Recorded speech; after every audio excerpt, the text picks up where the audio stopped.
If you walk through Bangalore's Brigade Road or the commercial districts of Mumbai right now, you might notice something unexpected. Iconic restaurants and local eateries are suddenly closing their doors, adjusting menus, or shutting down slow cooking operations entirely. At the ground level, millions of street food vendors and small restaurant owners operate on razor-thin margins.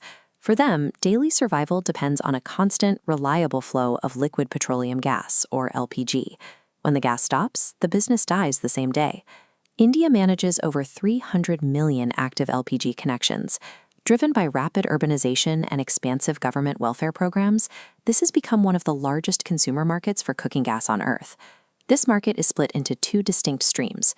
There is the standard 14.2 kilogram red cylinder, which is subsidized and distributed strictly to households.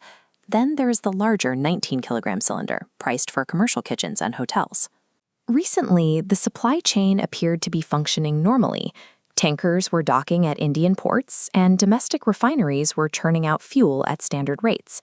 Yet commercial kitchens were cut off from their supply, and desperate buyers began paying 1,800 rupees on the black market for a single cylinder. It raises a difficult question. How can a nation with a flowing supply chain experience a crippling, localized energy famine overnight? Despite its own domestic production, India imports between 55% and 60% of its total LPG requirements, relying on a steady stream of gas from suppliers like Qatar, Saudi Arabia, and the UAE. Most of this fuel must flow through the Persian Gulf and the Strait of Hormuz. With escalating military conflicts involving Iran and strikes on regional oil infrastructure, this shipping lane is now heavily militarized and intensely monitored. Actual conflict isn't required to disrupt a system. The mere threat of instability spikes insurance premiums and forces tankers to slow their movements, which inevitably creates delays at Indian ports. To mitigate these imported supply shocks, the Indian government enacted a temporary supply management order. They instructed domestic refineries and petrochemical plants to aggressively boost local LPG production. The government issued a mandate. All of this newly diverted gas had to be prioritized specifically for household consumers to prevent public anxiety. Ironically, that exact safety measure became the catalyst for the crisis. The order worked through a specific chemical diversion. Refineries took the propane and butane streams, normally meant for industrial petrochemicals, and rerouted them exclusively into the household LPG supply chain.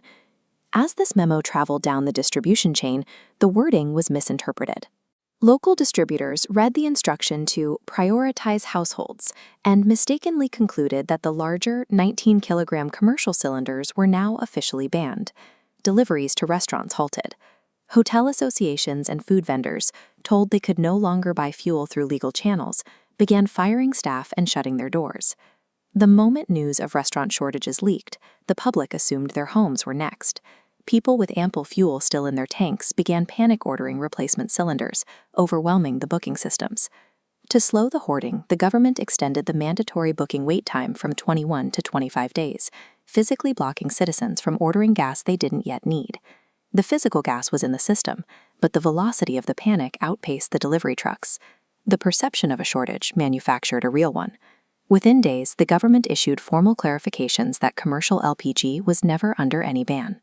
The delivery trucks resumed their routes, and the immediate logjam cleared. But dismissing this as a paperwork error ignores the structural vulnerability it exposed. This event acted as a stress test on India's national security infrastructure. While India maintains massive strategic petroleum reserves for crude oil, it possesses zero strategic reserves for LPG.